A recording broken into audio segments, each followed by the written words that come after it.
প্রিয় দেশবাসী, দেশপ্রিয় মুসলমান তৌহিদি জনতা, আপনাদের কাছে একটি প্রশ্ন। জামাতের ভাইরা কি ইসলামের জন্য রাজনীতি করে না ক্ষমতা পাওয়ার জন্য রাজনীতি করে? বরিশাল ৫ আসনে যে জায়গায় ইসলামী আন্দোলনের আমিরের আসন, যে আসন থেকে ইসলামী আন্দোলনের আমির নির্বাচন করবেন, ওই আসনে তো জামাতের প্রার্থী দেওয়ার কথা না। তারা যদি জোটের মাধ্যমে যেতে চায়, ঐক্যের মাধ্যমে যেতে চায়, ইসলামী আন্দোলনের প্রার্থী দেওয়া হয় নাই।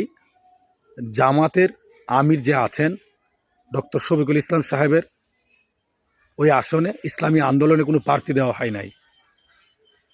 ঠাটপাট কথা ভাই, ভিতরে কোনো বুংচাং না। ইসলামের জন্য কাজ করব একমাত্র আল্লাহর জন্য। যারা ইসলামের দোহাই দিয়া, ইসলামকে ব্যবহার করিয়া চাই ক্ষমতায় যাইতে, এই ঐক্য যদি কারো কারণে নষ্ট হয়, এই বাংলার মুসলমান তৌহিদি জনতা কাউকে ছাড়বে না।